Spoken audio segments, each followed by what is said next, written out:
Hay momentos en la historia de la humanidad que actúan como bisagras, puntos de inflexión tan violentos y profundos que el mundo de antes y el mundo de después son irreconocibles. La Segunda Guerra Mundial no es solo uno de esos momentos. Es quizás el cataclismo definitorio de la era moderna, un abismo en el que la humanidad se asomó y contempló su propia capacidad para la destrucción total. Esta es la historia de cómo una paz fallida sembró las semillas del odio, de cómo ideologías venenosas secuestraron naciones enteras, de cómo la tecnología y la industria se pusieron al servicio de la muerte a una escala inimaginable, y de cómo, de entre las ruinas y la ceniza, surgió un nuevo orden mundial, bajo la sombra de una nueva y terrible arma. Bienvenido a Historias y Guerras. Te invito a suscribirte. Vamos a desentrañar, pieza por pieza, la historia de la Segunda Guerra Mundial. Parte 2. Capítulo 6. La Guerra de Aniquilación. Operación Barbarroja. Pero por crucial que fuera el desierto, la atención de Hitler estaba en otra parte. Su pacto con Stalin nunca fue más que una conveniencia temporal. Su verdadero objetivo, el pilar de su ideología, siempre había estado en el este. El 22 de junio de 1941, en una traición de proporciones épicas, Hitler rompió el pacto de no agresión y desató la Operación Barbarroja, la invasión de la Unión Soviética. Esta no era una operación militar convencional. Fue la mayor invasión terrestre de la historia de la humanidad. Más de 3 millones de soldados del eje, apoyados por 3.600 tanques y 2.700 aviones, se lanzaron a lo largo de un frente de casi 3.000 kilómetros. Para Hitler, esta era la guerra sagrada, la aniquilación del judeo-bolchevismo y la conquista del Lebensraum. La invasión se organizó en 3 gigantescos grupos de ejércitos. El Grupo de Ejércitos Norte, con el objetivo de capturar los estados bálticos y la cuna de la revolución, Leningrado. El Grupo de Ejércitos Centro, la fuerza principal, destinada a destruir el grueso del Ejército Rojo y tomar la capital, Moscú. Y el Grupo de Ejércitos Sur, encargado de conquistar las fértiles tierras de Ucrania y los vitales campos petrolíferos del Cáucaso. La escala de la operación solo era comparable a la ceguera de su víctima. A pesar de las innumerables advertencias de sus propios espías y de los líderes occidentales, Joseph Stalin se negó a creer que Hitler lo traicionaría. Consideró las advertencias como una provocación británica para arrastrarlo a la guerra. Cuando el ataque llegó, fue una sorpresa estratégica total. El Ejército Rojo, decapitado por las brutales purgas de Stalin en la década de 1930, que habían eliminado a sus oficiales más experimentados, estaba desorganizado y mal posicionado. El avance inicial de la Wehrmacht fue arrollador, un espectáculo de la Blitzkrieg en su forma más letal. La Luftwaffe destruyó miles de aviones soviéticos en tierra en las primeras horas.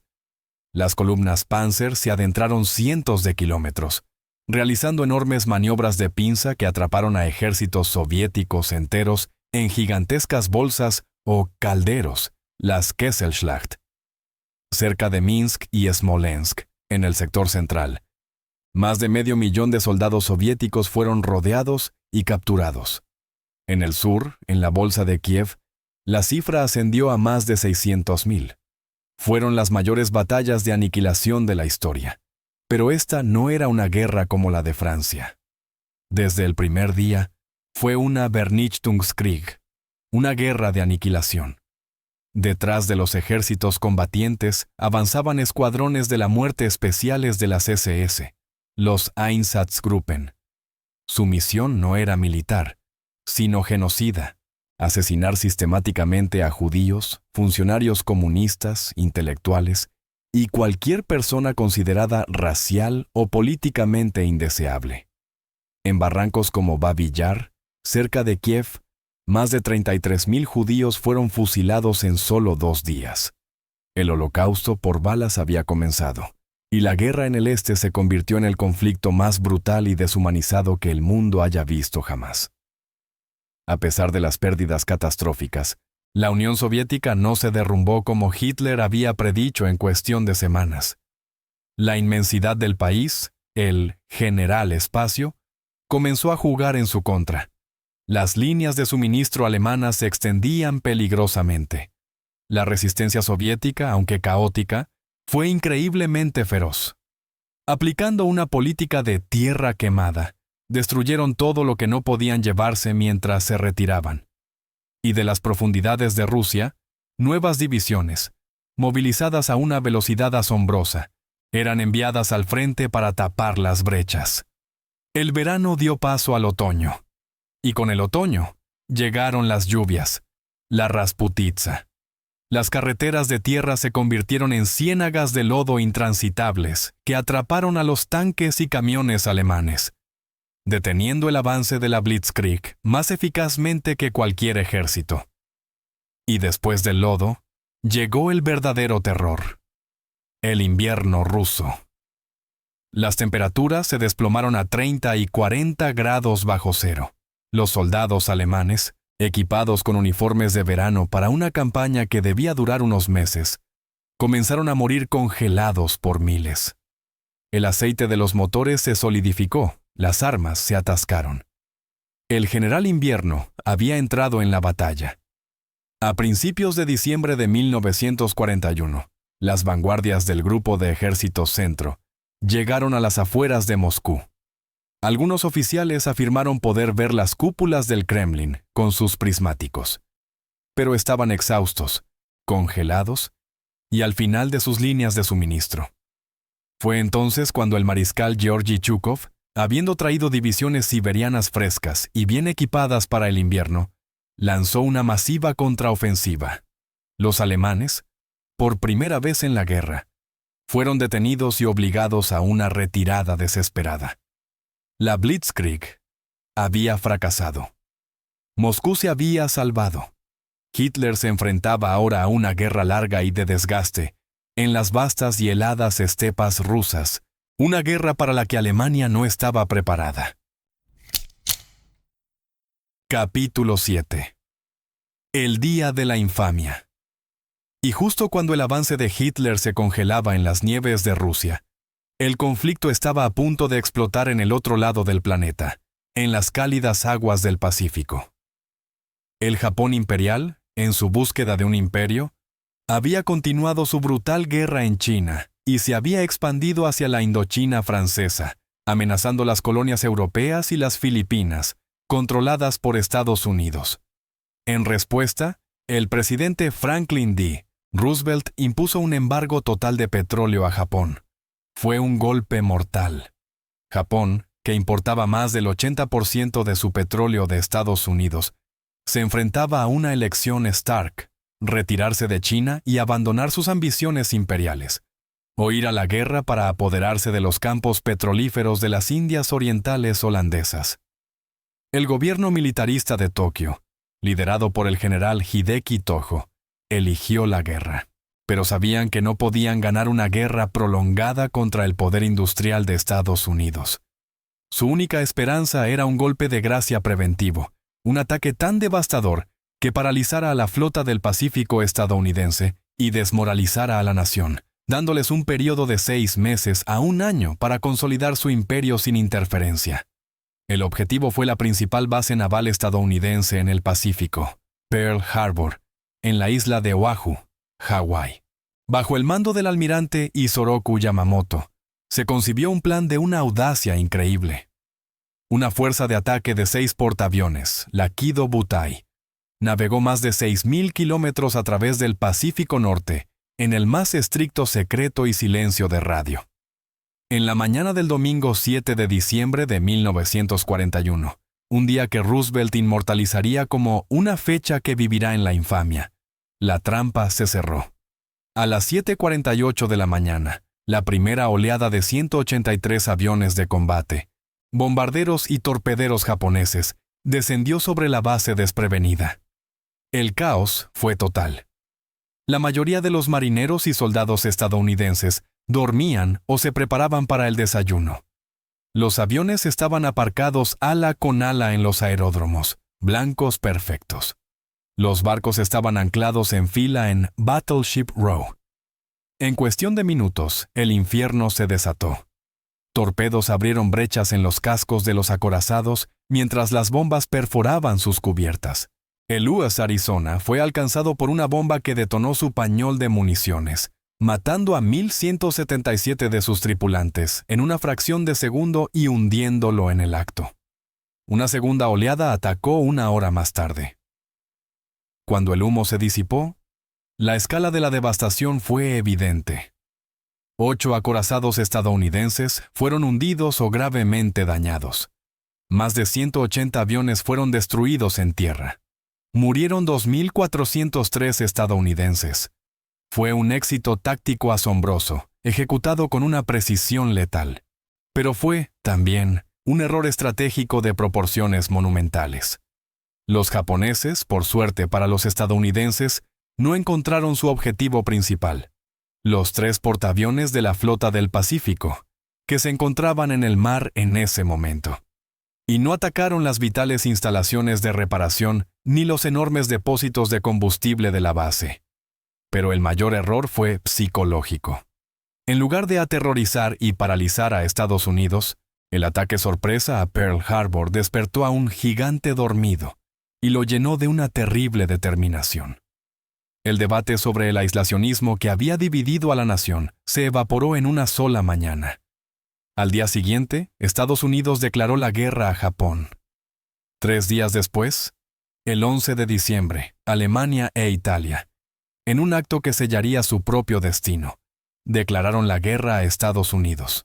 La guerra europea y la guerra asiática se habían fusionado en una única y titánica contienda mundial. Por supuesto, retomamos el hilo de nuestra crónica, adentrándonos en el año que cambiaría el curso de la guerra. La entrada de Estados Unidos había forjado la Gran Alianza, pero el ímpetu, por ahora, seguía del lado del eje. El año 1942 comenzaría como el punto álgido de la expansión de las potencias totalitarias, un momento oscuro en el que su victoria parecía no solo posible, sino probable. Capítulo 8. El fin del principio. Los puntos de inflexión. Tras el golpe en Pearl Harbor, Japón desató un tsunami de conquistas por todo el Pacífico y el sudeste asiático. Sus veteranas y fanáticas tropas parecían imparables. Guam, la isla de Wake, Hong Kong, cayeron en cuestión de semanas. En febrero de 1942, la fortaleza inexpugnable de Singapur, la joya del poderío británico en Asia, se rindió, en lo que Churchill calificaría como el peor desastre y la mayor capitulación de la historia británica. Las Indias Orientales holandesas, con sus vitales campos petrolíferos, fueron las siguientes. Las Filipinas, a pesar de la valiente resistencia de las tropas estadounidenses y filipinas en Bataan y Corregidor, también cayeron. En menos de 6 meses, Japón había forjado un vasto imperio, la esfera de coprosperidad de la Gran Asia Oriental, que se extendía desde las fronteras de la India hasta las Islas Salomón, en el Pacífico Central. Mientras tanto, en Europa, tras sobrevivir al invierno, una Wehrmacht reabastecida se preparaba para una nueva ofensiva de verano en la Unión Soviética. Hitler, obsesionado con los recursos, desvió el esfuerzo principal del frente de Moscú hacia el sur. Su objetivo para 1942, la Operación Azul, era apoderarse de los ricos campos petrolíferos del Cáucaso y cortar el río Volga, la principal arteria de transporte de la Unión Soviética. El eje estaba en la cima de su poder, controlando un territorio que se extendía desde las costas de Francia hasta las profundidades de Rusia y el corazón del Pacífico. Para los aliados, eran los días más oscuros de la guerra. Pero es en el momento de máxima expansión cuando los imperios se vuelven más frágiles.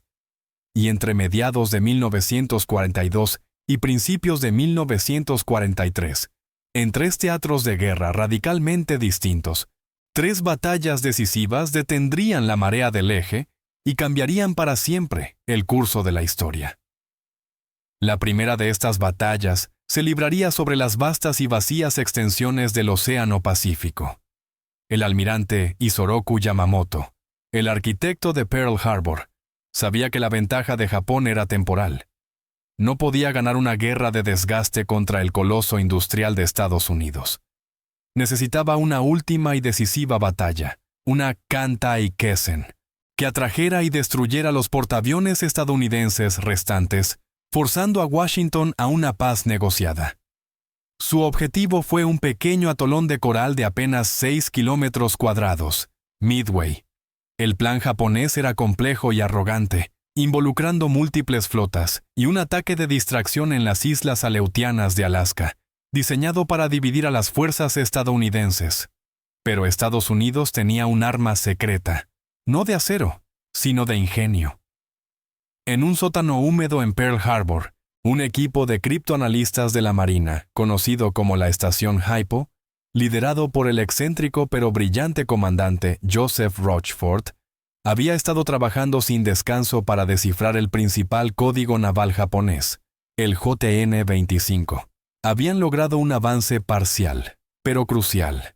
Empezaron a interceptar fragmentos que hablaban de una gran operación dirigida contra un objetivo llamado AF. Rochefort estaba convencido de que AF era Midway. Para confirmarlo, urdieron una trampa astuta. Hicieron que la base de Midway enviara un mensaje sin cifrar a través de un cable submarino, informando de que su planta de desalinización de agua estaba averiada. Pocos días después, interceptaron un mensaje codificado japonés que decía: AF tiene escasez de agua. La trampa había funcionado. Conocían el objetivo. Armado con esta inteligencia vital, el almirante Chester Nimitz, comandante de la Flota del Pacífico, preparó su propia emboscada. A pesar de estar en inferioridad numérica, posicionó a sus 3 portaaviones, el Enterprise, el Hornet y el milagrosamente reparado Yorktown, que había sido gravemente dañado en la batalla del Mar del Coral, al noreste de Midway, esperando ocultos a la flota japonesa.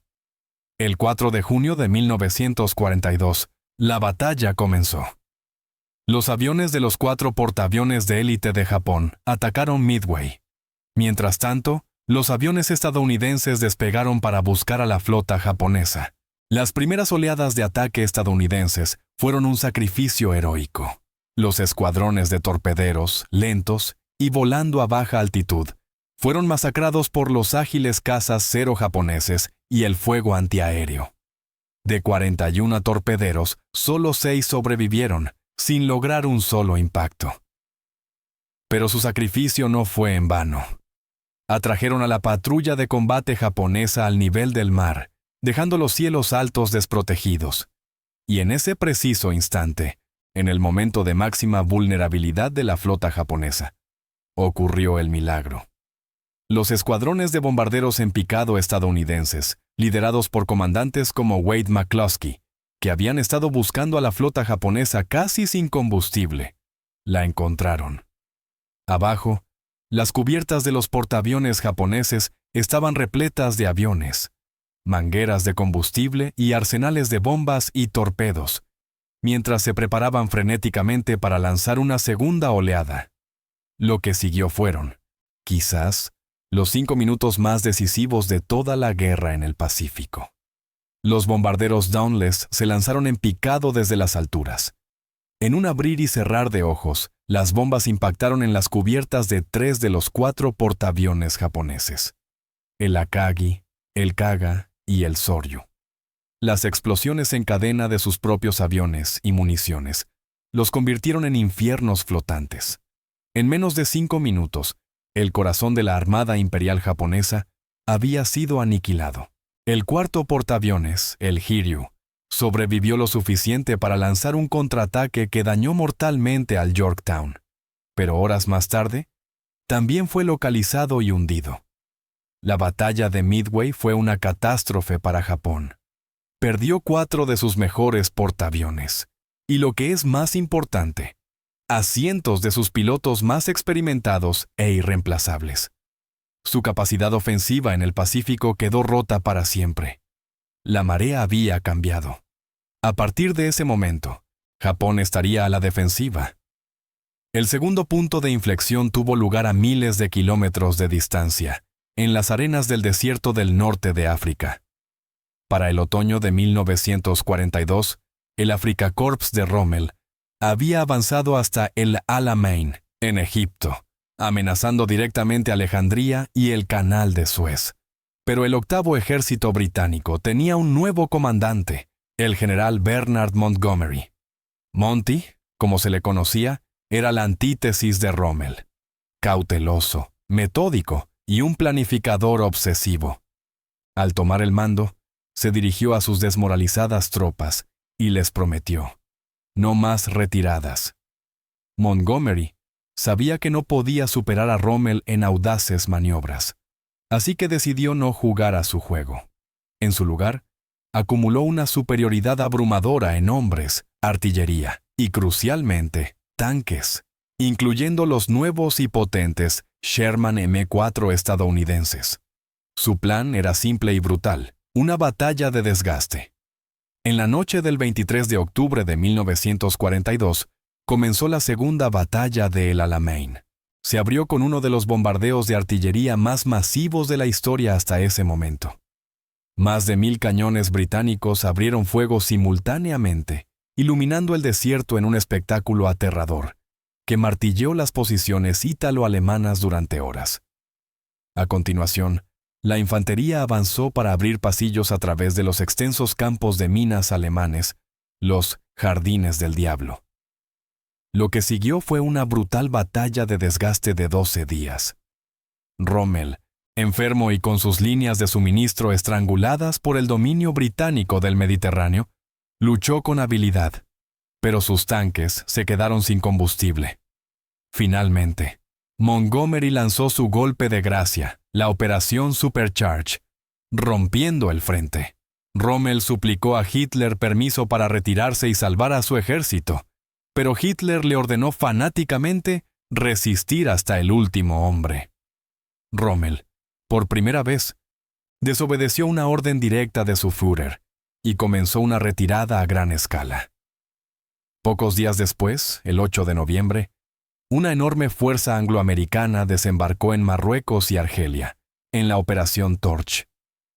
Las fuerzas restantes de Rommel estaban ahora atrapadas en una gigantesca pinza.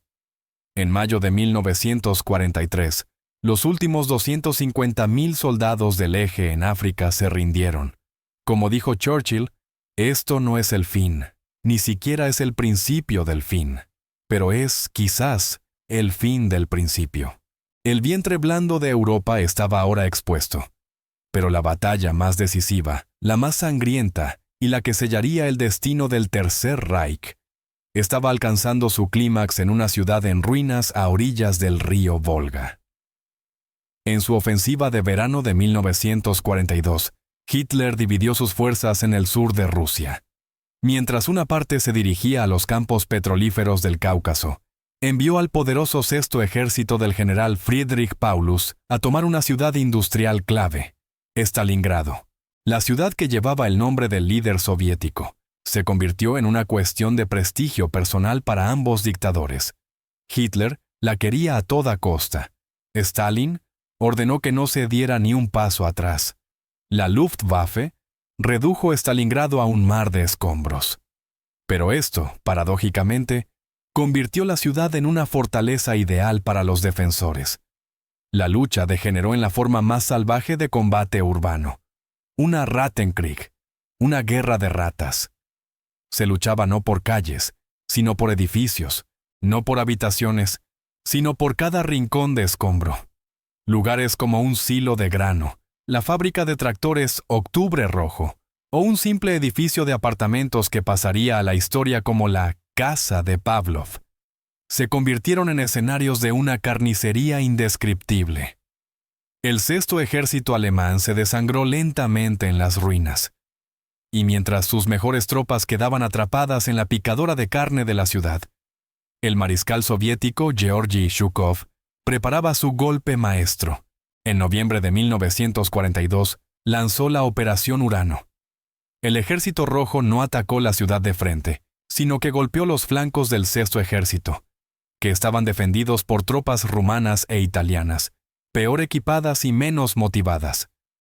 En cuestión de días, las pinzas soviéticas se cerraron, atrapando a todo el sexto ejército, casi 300.000 hombres, dentro de la ciudad en ruinas.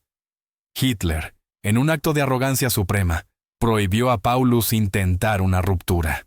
Prometió abastecer al ejército cercado por aire, una tarea que la Luftwaffe de Göring fue completamente incapaz de cumplir.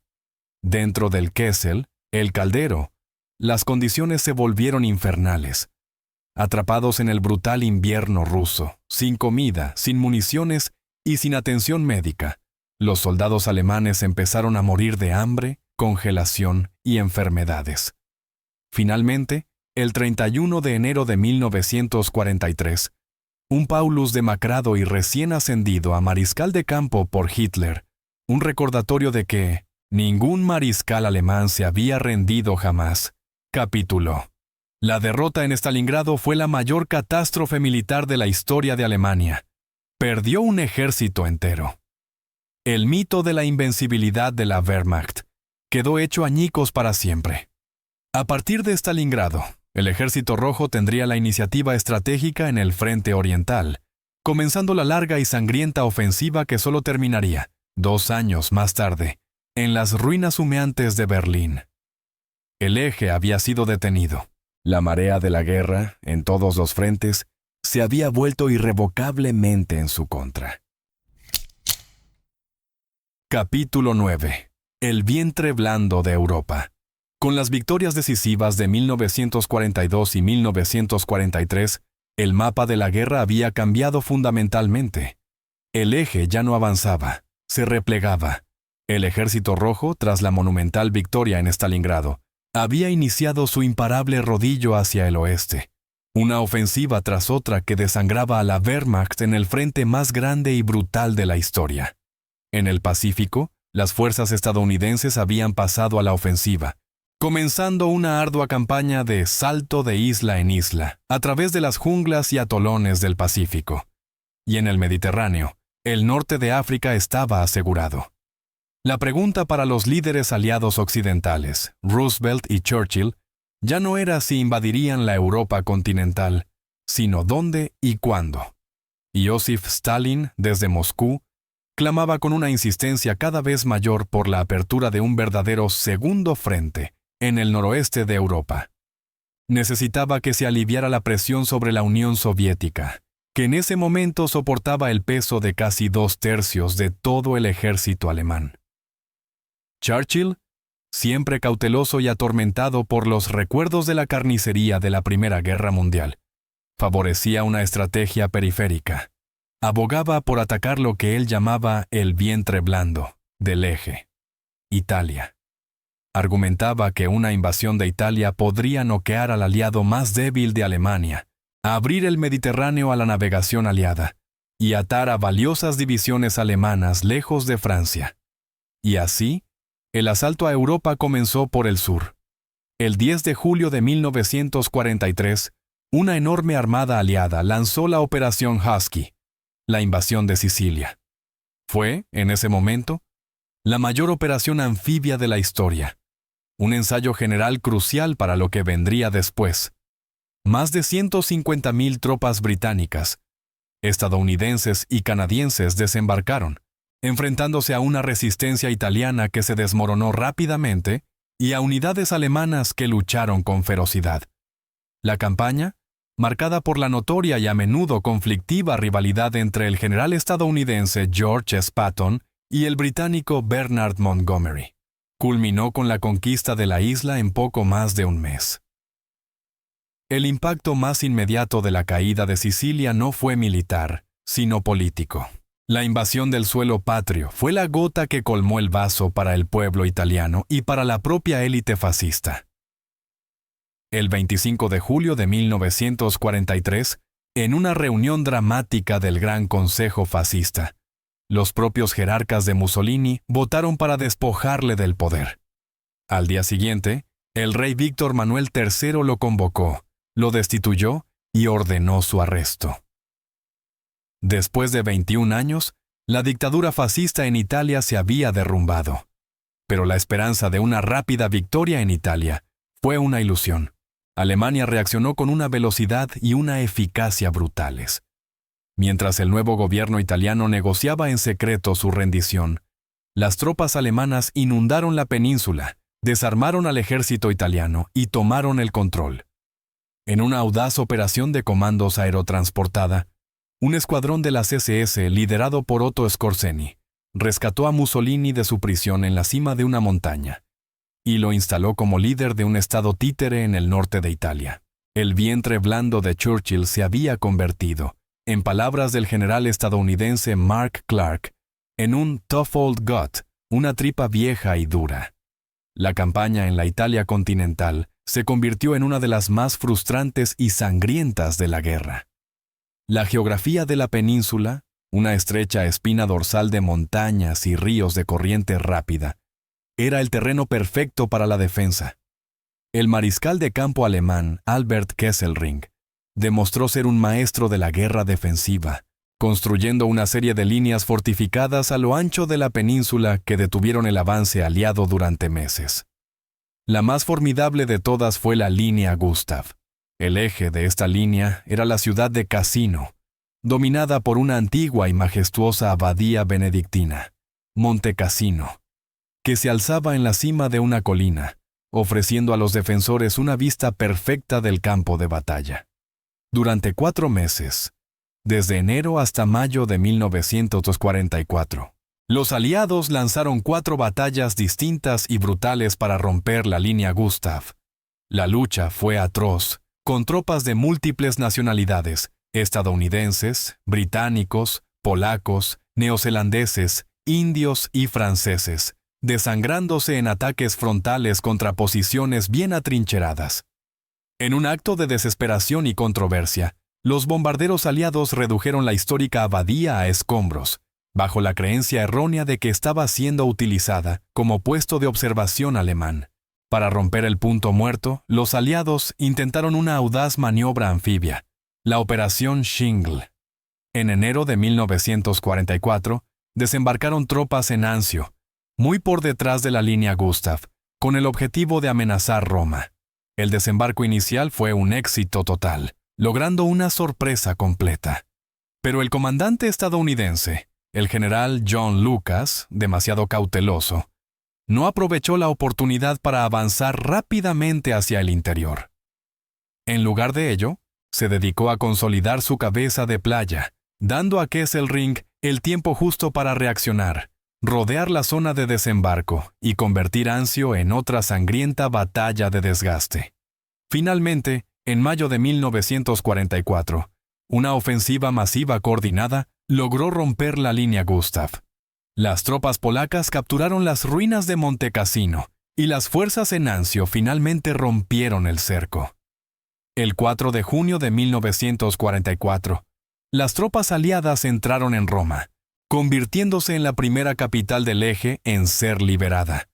Pero la celebración fue efímera. 2 días después, todas las miradas del mundo se volvieron hacia el norte, hacia las costas de Francia. La campaña italiana continuaría hasta el final de la guerra, un frente costoso y a menudo olvidado, pero su principal contribución fue estratégica. Inmovilizó a casi una treintena de divisiones alemanas de élite, que habrían sido desesperadamente necesarias en otros lugares, mientras los ejércitos se abrían paso a través de Italia. Otra guerra, una guerra librada a 8.000 metros de altura, alcanzaba su clímax sobre los cielos del Tercer Reich. Desde bases en Gran Bretaña, los aliados habían lanzado la ofensiva de bombardeo combinado, una campaña estratégica diseñada para destruir la maquinaria de guerra alemana y quebrar la moral de su población. Las 2 principales fuerzas aéreas aliadas operaban con doctrinas diferentes.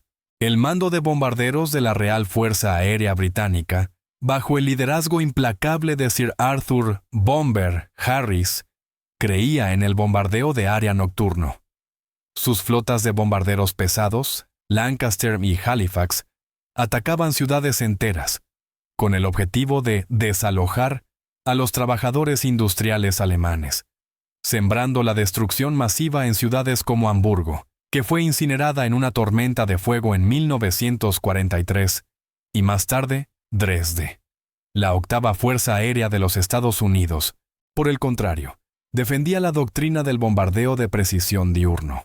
Sus icónicas fortalezas volantes B-17 y Liberators B-24, erizados de ametralladoras, volaban en formaciones cerradas para una defensa mutua, atacando objetivos industriales específicos, fábricas de rodamientos, plantas de caucho sintético y, sobre todo, refinerías de petróleo y fábricas de aviones. Para las tripulaciones de los bombarderos, cada misión era un viaje al infierno. Volando durante horas en el frío glacial de cabinas no presurizadas, se enfrentaban a un cielo lleno de peligros. El fuego antiaéreo, el Flak, que llenaba el aire de nubes de metralla letal, y los ataques implacables de los cazas de la Luftwaffe. Las pérdidas eran espantosas. Durante un periodo en 1943, las posibilidades de sobrevivir a un turno de 25 misiones eran inferiores al 50%. Era uno de los destinos más peligrosos de toda la guerra. El punto de inflexión en la guerra aérea llegó con la introducción de un nuevo caza de escolta de largo alcance, el P-51 Mustang. Equipado con motores británicos Rolls-Royce Merlin y depósitos de combustible adicionales, el Mustang tenía el alcance para acompañar a los bombarderos hasta sus objetivos más profundos en Alemania, como Berlín, y enfrentarse a los cazas alemanes en igualdad de condiciones, o incluso con superioridad. Los Mustangs barrieron a la Luftwaffe de los cielos. En los meses previos a la invasión de Normandía, la guerra aérea se convirtió en una gigantesca batalla de desgaste que la Luftwaffe no podía ganar. El debate sobre la eficacia y la moralidad del bombardeo estratégico continúa hasta hoy. No logró quebrar la moral del pueblo alemán. Sin embargo, su impacto estratégico fue innegable. La campaña de bombardeo diezmó la producción industrial alemana, especialmente la de combustible de aviación, paralizando su movilidad. Y lo más importante de todo, destruyó a la Luftwaffe como fuerza de combate efectiva. Al aniquilar a sus cazas y a sus pilotos experimentados, los aliados garantizaron lo que sería el requisito indispensable para el éxito de la invasión: la superioridad aérea total sobre las costas de Francia. Y así, con Italia convertida en un sangriento frente de desgaste en el sur, con el ejército rojo avanzando implacablemente desde el este, y con los cielos sobre Europa occidental ahora bajo su control, los aliados estaban listos para ejecutar la operación más grande, compleja y audaz de la historia de la guerra. El asalto final a la fortaleza Europa estaba a punto de comenzar. Capítulo 10. El día más largo. La tarea que enfrentaban los aliados era de una magnitud desalentadora. La Alemania nazi había transformado la costa de Francia en la muralla del Atlántico, una formidable cadena de búnkeres de hormigón, nidos de ametralladoras, campos de minas y obstáculos de playa, defendida por un ejército veterano bajo el mando de dos de los mariscales de campo más capaces de Alemania, Gerd von Rundstedt y el astuto Erwin Rommel. Un asalto frontal parecía un suicidio. El éxito de la invasión, llamada en código Operación Overlord, dependía de la sorpresa. Y para lograrla, los aliados orquestaron el plan de engaño más elaborado y exitoso de la historia de la guerra, la Operación Fortitude. El objetivo de Fortitude era convencer al alto mando alemán de que la invasión principal no tendría lugar en Normandía, sino en el paso de Calais, el punto más estrecho del Canal de la Mancha y la ruta más lógica y esperada. Para ello, crearon un ejército fantasma completo, el primer grupo de ejércitos de los Estados Unidos, FUSAG, supuestamente estacionado en el sureste de Inglaterra, frente a Calais. Este ejército tenía un comandante real y muy temido por los alemanes, el general George S. Patton. Pero sus divisiones eran ficticias. Se construyeron cientos de tanques inflables, camiones de madera y lanchas de desembarco falsas que parecían reales desde el aire.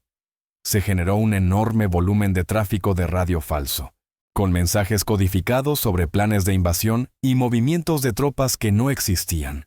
Agentes dobles, como el famoso espía español Juan Pujol García, cuyo nombre en clave era Garbo, alimentaron a sus contactos alemanes con una corriente constante de desinformación meticulosamente elaborada, confirmando la inminente amenaza sobre Calais. El engaño fue un éxito rotundo. Hitler y sus generales se tragaron el anzuelo, convencidos de que Normandía sería, como mucho, una finta de distracción. Mantuvieron a su poderoso 105º ejército, incluyendo a divisiones Panzer cruciales, en la región de Calais, esperando un golpe que nunca llegaría. Mientras el ejército fantasma desempeñaba su papel, el ejército real se congregaba en el sur de Inglaterra. Era la mayor concentración de poderío militar jamás reunida en la historia.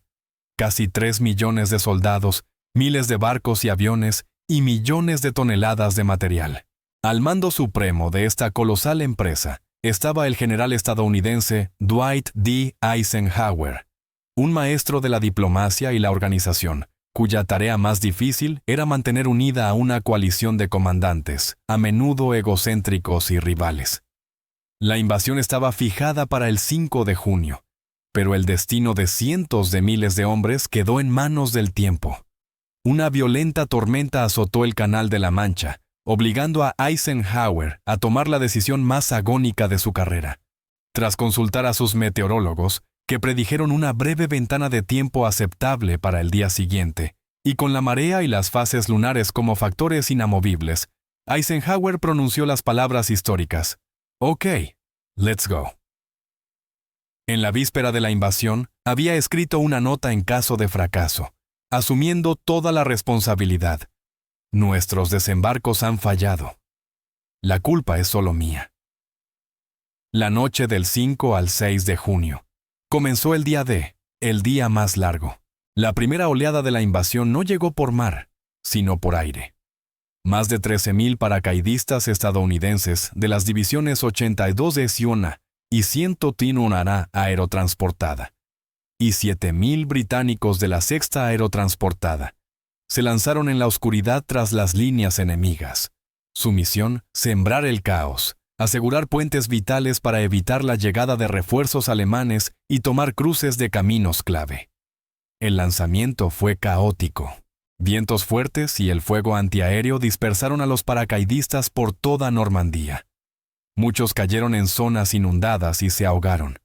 Pequeños grupos de hombres, a menudo sin sus oficiales y lejos de sus objetivos, tuvieron que improvisar en la oscuridad, librando feroces combates en una batalla confusa y desesperada que, sin embargo, logró confundir a los defensores alemanes sobre la escala y la ubicación del asalto.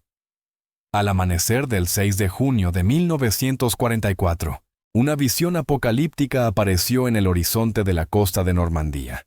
Una armada de casi 7,000 barcos, la más grande jamás reunida, se extendía hasta donde alcanzaba la vista. Y desde esos barcos, comenzó el asalto a 5 playas con nombres en clave. En el flanco occidental, los estadounidenses desembarcaron en la playa de Utah. Gracias a que las corrientes los desviaron a una zona menos defendida y al éxito de los paracaidistas en la retaguardia, las bajas fueron relativamente leves. El desembarco fue un éxito, pero a pocos kilómetros al este, en la playa de Omaha, la historia fue radicalmente diferente. Bloody Omaha, la sangrienta Omaha. Aquí, todo lo que podía salir mal, salió mal. El bombardeo naval y aéreo previo fue ineficaz. La playa estaba defendida por la veterana 350ª División de Infantería Alemana, que los aliados no sabían que estaba allí. El terreno, un anfiteatro natural de acantilados, era una zona de muerte perfecta. Cuando las rampas de las lanchas de desembarco cayeron, las tropas de la 1ª y 29ª División de Infantería fueron recibidas por un infierno de fuego cruzado de ametralladoras, morteros y artillería. Hombres y equipos fueron destrozados antes de poner un pie en la arena. Las primeras oleadas fueron aniquiladas. Los supervivientes, aterrorizados y desorganizados, se apiñaban detrás de los pocos obstáculos de la playa, incapaces de avanzar. Durante horas, la invasión en Omaha estuvo al borde del fracaso total. Fue solo gracias a los actos de heroísmo individual, a pequeños grupos de oficiales y soldados que, por iniciativa propia, se levantaron y lideraron cargas desesperadas a través de los campos de minas y hacia las alturas, que finalmente se abrió una brecha en las defensas alemanas. El precio fue terrible. Más de 2.400 bajas estadounidenses solo en Omaha, la mayor cantidad de cualquier playa. Más al este. En las playas del sector británico y canadiense, la historia fue de una lucha encarnizada pero exitosa. En Gold, los británicos, ayudados por tanques especializados Funnies de Hobart, que despejaban minas y destruían búnkeres, lograron sus objetivos. En Juno, las tropas canadienses se enfrentaron a una de las defensas más feroces fuera de Omaha, y sufrieron graves bajas en la primera oleada, pero avanzaron más tierra adentro que cualquier otra fuerza aliada ese día. Y en Sword, los británicos lucharon para asegurar el flanco oriental y enlazar con los paracaidistas que habían capturado el crucial puente Pegasus. Al final del día D, los aliados habían logrado lo imposible. Habían desembarcado a más de 150.000 hombres y establecido una cabeza de playa en la fortaleza Europa. Pero la batalla de Normandía no había hecho más que empezar. Lo que siguió no fue un avance rápido, sino una brutal campaña de desgaste de 2 meses. El terreno de Normandía, el Bocage, con sus densos setos, pequeños campos y caminos hundidos, era un laberinto perfecto para la defensa, transformando cada avance en una serie de emboscadas y combates sangrientos a corta distancia. En el sector oriental, los británicos y canadienses se vieron envueltos en una lucha atroz por la ciudad de Caen. Aunque estaba previsto que cayera el primer día, se necesitaron 6 semanas de combates brutales para asegurarla, ya que Rommel había concentrado allí el grueso de sus divisiones Panzer. En el oeste, los estadounidenses lucharon por abrirse paso a través del laberinto del Bocage, sufriendo bajas terribles en lo que se conoció como la Guerra de los Setos. El punto muerto se rompió finalmente a finales de julio. En la Operación Cobra, la Fuerza Aérea estadounidense desató un bombardeo en alfombra de una ferocidad sin precedentes, pulverizando un estrecho sector del frente alemán cerca de Saint-Lô. A través de la brecha humeante, se lanzaron las divisiones blindadas estadounidenses, lideradas por el recién activado Tercer Ejército del general Patton. El frente alemán se derrumbó. Lo que siguió fue un avance relámpago. Mientras Patton corría por Francia, los ejércitos aliados maniobraron para atrapar al grueso de las fuerzas alemanas que quedaban en Normandía. En la bolsa de Falaise, el 7º Ejército y el 5º Ejército Panzer alemanes fueron rodeados. El cerco no se cerró por completo a tiempo, pero lo que quedó atrapado dentro fue un infierno en la tierra. Durante días, las fuerzas alemanas fueron machacadas por la artillería y los cazabombarderos aliados, mientras intentaban escapar desesperadamente. Las escenas de destrucción eran apocalípticas. La batalla de Normandía había terminado. Con el ejército alemán en el oeste destrozado, el camino hacia París estaba abierto. El 25 de agosto de 1944, tras un levantamiento de la resistencia francesa dentro de la ciudad, las tropas de la Francia Libre del general Leclerc y las divisiones estadounidenses entraron en la capital. París era libre. En menos de 3 meses, los aliados habían pasado de aferrarse precariamente a una playa a liberar la mayor parte de Francia. La marcha hacia Alemania había comenzado.